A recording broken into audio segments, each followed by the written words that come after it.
the armour of the T110E3 is world renowned, but is this tank able to hold off an entire flank?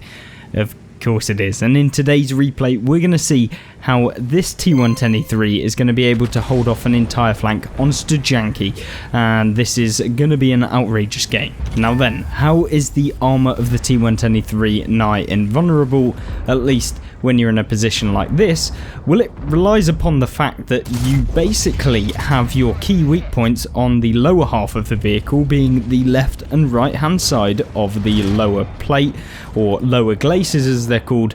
And of course, when you're playing up against people that do not really know that, or you're alternatively hiding it from your opponents by getting behind this little area here, then yeah, you can come away with some outstanding results, and that is what we're seeing here against 3 opponents: the IS-7, the E100 and the Super Conqueror, all of which do not understand about the key weak points. There is of course one other weak point of this vehicle, which is the cupola, but you do need like ridiculously high penetration to reliably be able to pen it, so it's not really a weak point, so to say. So people have to get pretty lucky to be able to do it. Now the E100 hits him with HE, and unfortunately he doesn't manage to pen, but that doesn't really matter because the E3 is now fully reloaded and able to cope with whoever it might be coming around that corner. The Super Conqueror, of course, on the enemy team, thinking that he's good, but unfortunately for him, the actual vehicle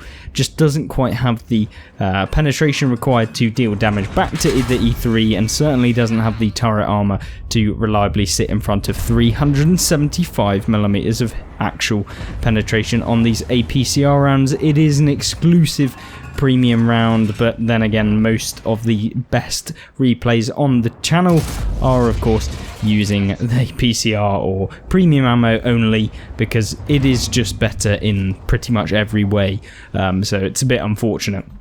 Now, you saw a really smart play there against the IS-7. Obviously, our player here does actually know about the destructible objects that come in the form of this column here.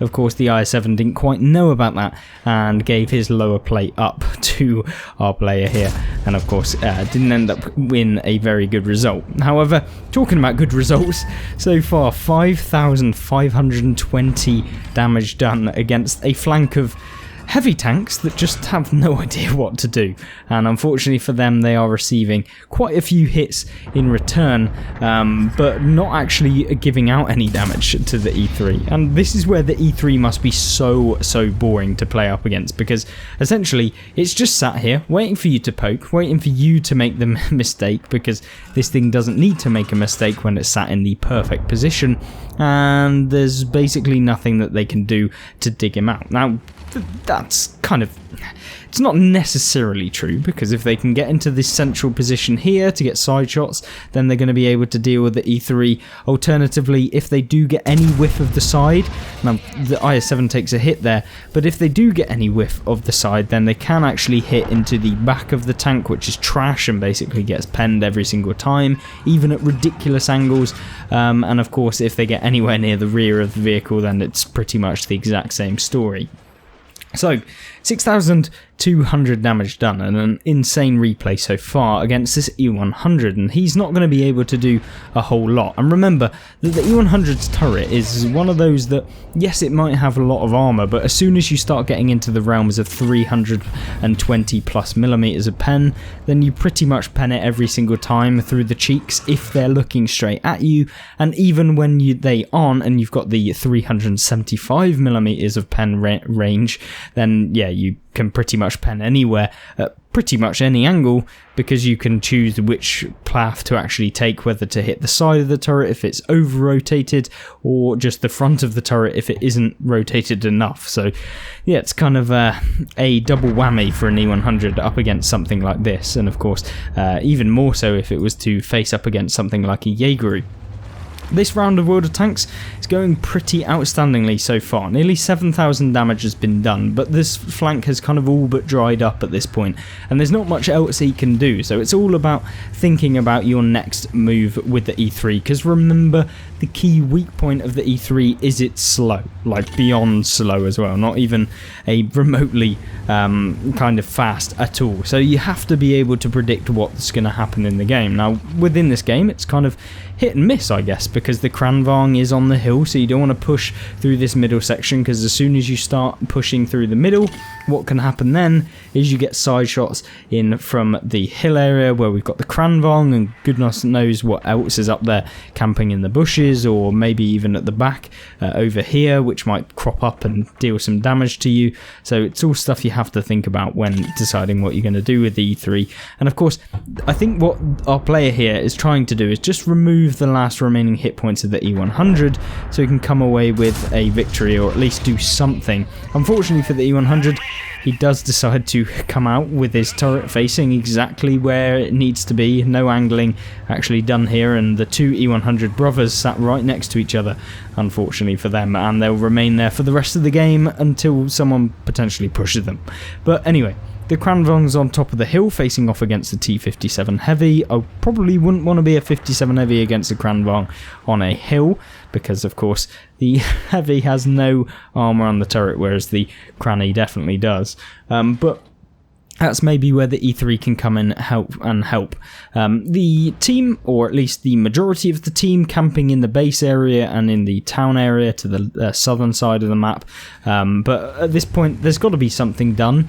You can't just camp in one singular area, even if it is the perfect position, because after a while, it becomes not the perfect position for the game. It may be for the tank, but if there's no one to actually shoot, and then you're just basically wasting your time, then you're going to come out definitely worse off, and of course you have to think about that when making your next move. So obviously getting spotted, and now we're not entirely sure if the spot could have come from this area up here. Maybe someone's pushed up into the bushes and then somehow got a spot on the cupola, but more than likely, since the Jaegeru pushed forward and got spotted, or at least what seemed to be spotted, it's going to be someone camping in the bush right at the back over here. So you have to be a little bit wary of what you're doing. Of course, as soon as you start moving up this slope, it becomes a really easy way of being able to get penned, because as you move up the slope, you reveal the underbelly of the E3, which can be penned really, really easily.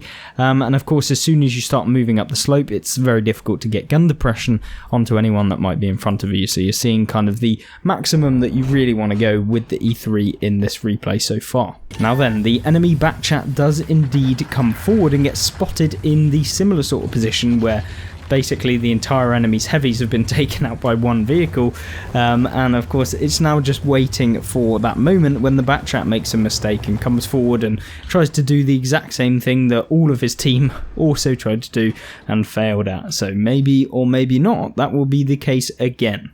Now then, the enemy Jaegeru has been sat at the back, or it appears to have been sat at back for the entire game, does indeed finally get spotted, and of course a round from the E3 goes into the superstructure, unfortunately going further towards the mantlet than actually the superstructure, at which you can see is a free penetration. That one definitely lands into the superstructure. Unfortunately, the Jaegeru goes blind, so we won't be able to see, at least viewable, I guess, the actual damage that has been done in this game, and we're also unsure as to whether the Jaegeru is in fact AFK.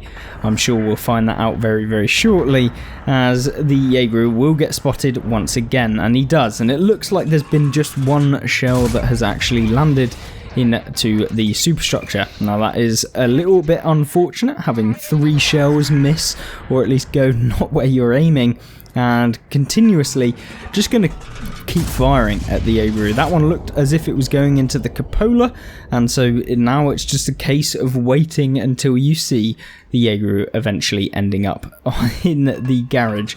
And with the last shell, it could be the rest No, unfortunately not.